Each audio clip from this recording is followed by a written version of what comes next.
All right, my friends. Michael Emerson here. I wanted to take you around a tour of my studio and just kind of show you exactly where I'm prototyping and how somebody can kind of set up a hustle and grind situation in Los Angeles where it's getting beautiful out. But I mean, it's a one-bedroom apartment. I don't have a ton of space and I needed to do this. So I'm going to show you how I made the best use of my space. All right. So first of all, let's show you the sewing area. Right, and so this is my sewing station right in the middle of my living room. I've got this rolly desk where my computer is, and so I'll show you the things I've built too. So I built this rolly desk specifically so that it could fit on top of this chair. So my lounger became my work chair for a while. I snuck in this home gym back here, this Total Gym, which I actually love. It works on physics-based principles, and so I've nerded out the entire time that I've been using this machine on the tensile strength that's going on in these cords, and I'll have some demos, I think, using that in a bit. But I've got some weights down here. I built this entertainment center, and all this stuff is like crawling around on my hands and knees in various apartments that I've lived in. And this chevron pattern that's on top here, making that by hand was really, really challenging. This is oak. I used a blowtorch to create the extra designs for every fourth piece. So I've got this like yoga setup here, and this also, if you remember my demo video, I needed a space, like I needed to make demos of this stuff, so I created this space over here, which is also where my projector is. So I've got some really good entertainment, stuff going on here still while I'm like prototyping, and my entire kitchen has been dedicated to this. I've got all of my materials. I've got foam here. This is going to be for back braces and post-op back stuff. I've got a charger box. I've got all these various pieces here. And so these posture correctors, by the way, these are hopefully patented by somebody, because these are exactly what the anchor system is for the shoulder area. So I've got one designed. These are other designs of it. Nobody's just really done it for the hip area, which is why I'm so excited to have captured that patent and the entire system, right? So the entire system works based on stuff like this, where this thing isolates your shoulders. And now I'm able to connect that stuff using, for example, we've got right here, that is nylon. And so nylon has really high tensile strength.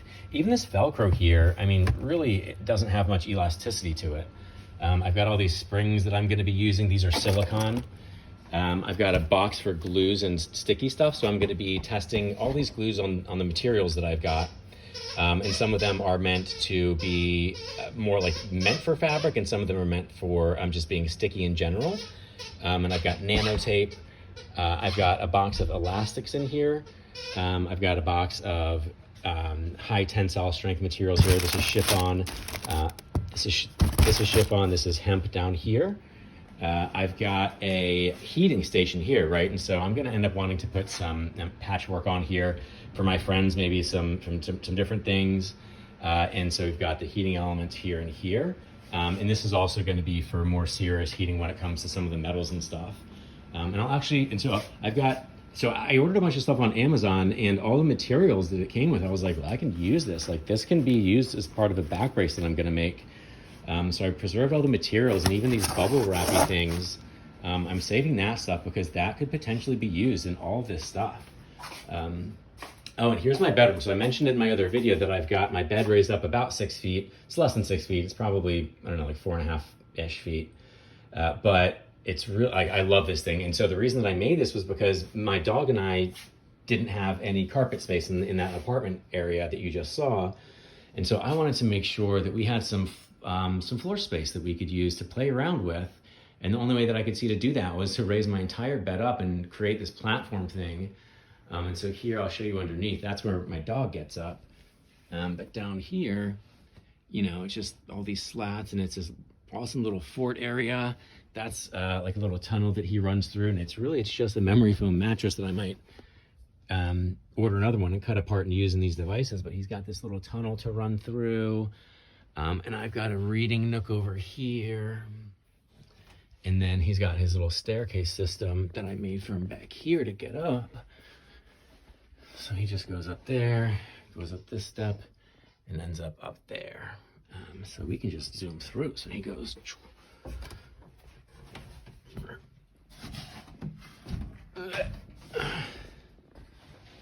And so we end up here. And it's really sturdy. I can step on it myself. So here's our trampoline. And he has gotten up with this thing somehow. He's ran from here and jumped up and gotten up on the bed here. So I'm gonna zoom you actually to outside, because I do want to show you all some of the stuff that I've built. So I'm just a builder. I love building. So I made these guys. Oh, I actually made that rolly cart that's down there too. And so here's my yard-ish. I'm English, and I really want a real proper yard, but I keep stuff outside here. And here is this daybed thing that I built. I used to have these curtains on it, and they got dirty down there. But I made this too for me and my dog to chill on. And I think that's about it. Oh, and so here is going to be the more serious part of the workshop, where I'm going to be cutting some of the more hard plastic materials. And here's some clamps. I'm going to have to clamp stuff. I'm waiting for a dummy to come in. I'm going to need a mannequin to come in so that I can actually start putting materials on it, on these pants. But I think at the end of the day, I'm just so excited to be starting to prototype this stuff. And so today I'm going to start with super jump pants and super running pants. So I'm going to put the elastic bands in these ones. I'm just going to go for it. I've been hesitant because I want it to be perfect, and diagramming this stuff out just doesn't make sense to me, because I see how it works in my mind. I just kind of see what I want to do, and drawing it on a paper is harder than just actually making the thing. So I'm just going to jump right in. I'm going to start making it today. I'm going to show you how these super jump pants work. I'm going to see if I can actually, I might try to go to a basketball court either today or tomorrow. Whenever I post this, I'll go to a basketball court. I actually was a high jumper in high school. So I was all state, or I guess all region, and I made it to states.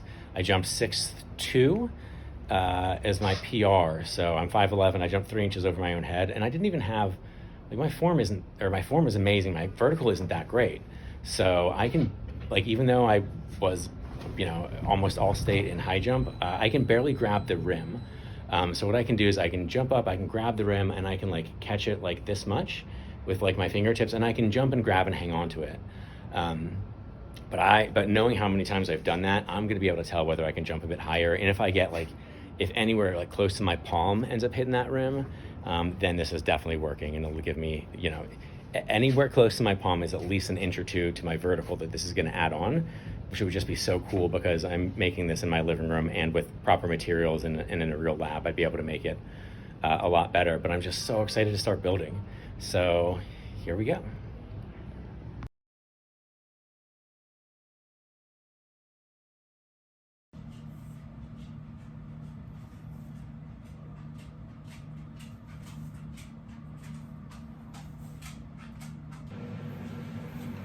All right.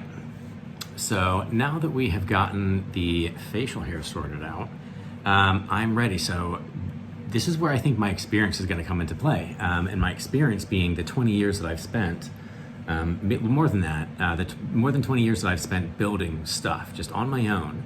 And the first mistake that someone might in this position might make is just building the first thing. Because what the first thing needs to be is not the first thing. I'm going to need to build and test all these materials. I'm going to need to test all these materials by building something that's not meant to be my end product, but it's really intended to be a material testing thing. And so what I've got here is I've got all my glues and those things right there. And then I've got all these elastics over here. And so what's going to happen is I'm going to take this pair of pants that I've got right here. And I'm just going to end up just using different glues. And I'm actually, so before I even do it on the pants, I'm going to end up probably just going into my closet and finding a shirt that I don't care about. And I'm just going to need to see how effectively the glues hold these elastic things and whether they rip or not. I'm imagining that I'm going to have the main securing mechanism be a nylon thing that you can Velcro and just stick and customized to your specific anchor size, I think it would be really easy to make that and really effective, especially with maybe a little bit of padding underneath of it to make it more comfortable and also like provide some like squeeze in there. But I just, at this point, if I were to put it in these pants, I don't know whether, like, I think gluing is going to be helpful in securing it, in addition to having the nylon on top of it. But I just can't build this thing without testing this stuff and knowing how it's going to work. So I'm gonna, like, that's the thing I guess that is difficult about this process is like I'm gonna have to knowingly like destroy a lot of my materials that I wanted to use for these devices. I'm just in the process of figuring out how they work. But now that I've given myself permission to do that, I'm super excited to do it, right? It's getting over that hurdle of being like, look, I just spent a bunch of money on this stuff and I don't want to waste it, but this is not being wasteful. This is what really needs to be done. So I'm gonna go find a shirt and just get to gluing, and we'll see you then.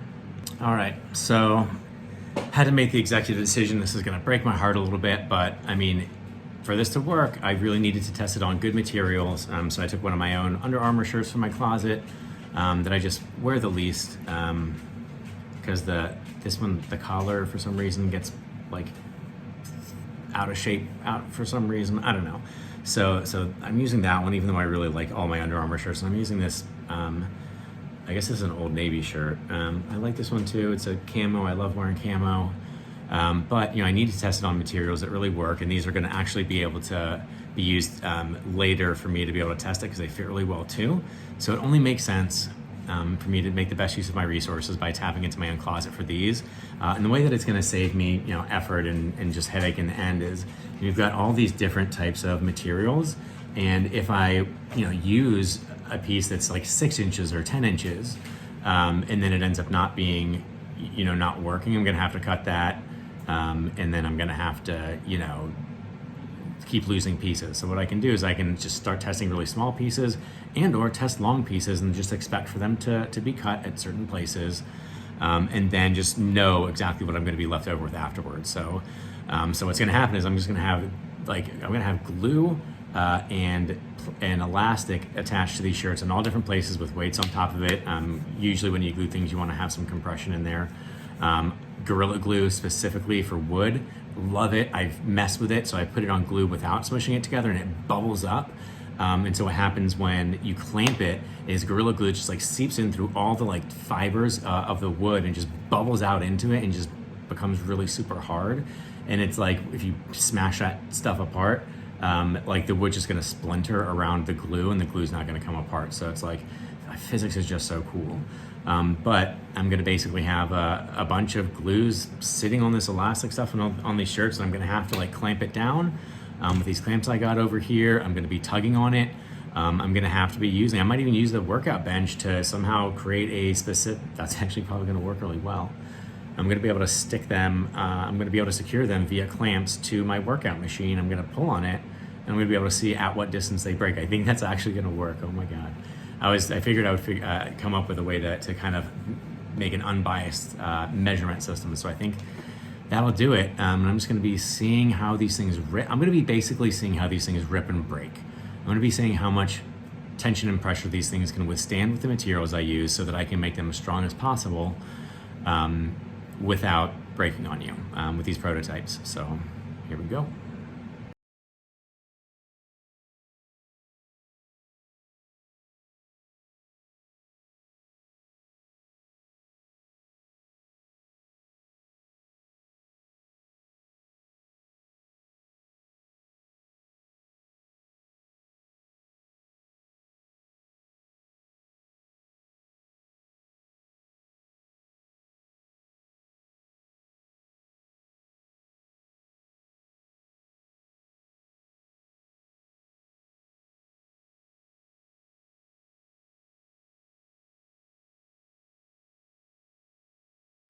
All right, so I've just completed the first and least fun part of probably this whole thing, which is this. So what I've done, and I'll walk you through it. So basically down here, you'll see I've got these squares, and I don't know if you can tell, but I numbered them all. And so I made 4 numbered patches in different places on this shirt where I'm gonna be using this stuff. And what I did is in those patches, I put the same surface area of glue.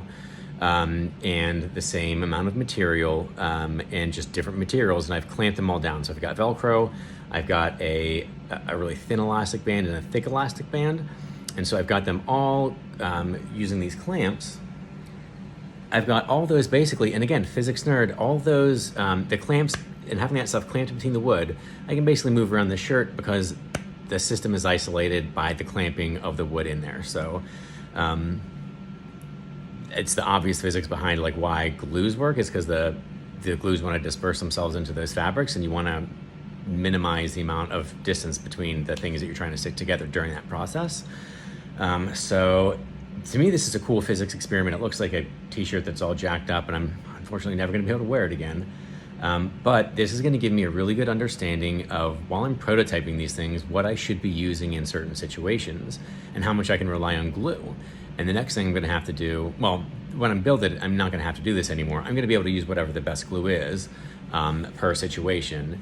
They might dry hard, and I might not like that. They might dry and be super strong, and that might be exactly what I want. All sorts of different things can happen.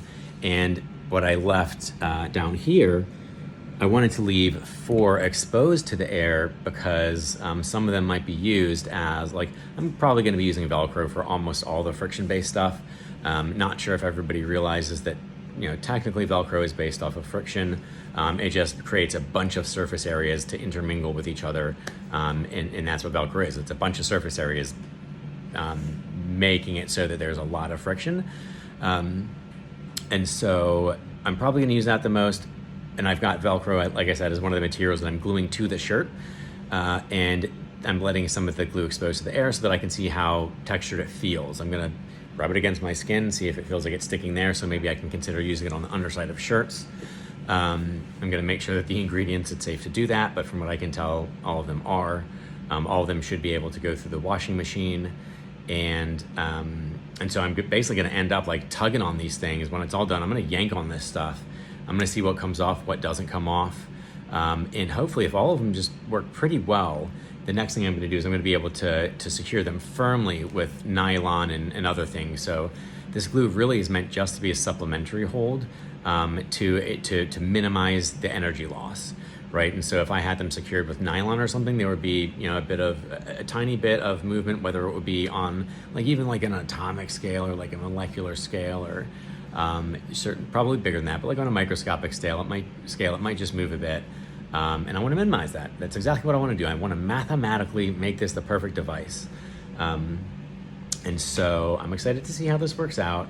And I think that's pretty much it for now. This is one of the things about this whole process where it's like, this is why stuff is expensive, is because to figure this out, I mean, I can't just put together a shirt and like say, here you go. I've got to be like, okay, well, I need investors at some point. Investors, I can make a basic crappy looking garment, and it'll work. I want it to look good. I want it to perform well. I want it to blow people's minds. And so I've just really got to take some time to slow down and make sure that I do the prototyping process right so that I can get the right prototypes into the right hands of people.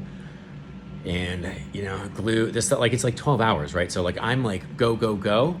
I gotta wait 12 hours for this stupid stuff to dry, and it's probably gonna be until tomorrow morning that I can really start playing with this stuff. And it's like, I just want to be going and building, but sometimes you just got to slow down and let time do its thing. So I'm going to try to figure out if there is other stuff that I can do simultaneously, but I've got a bunch of like paperwork and stuff that I'm doing, patent stuff. I am engaging with some potential investors and at least putting together sales pitches and presentations and stuff.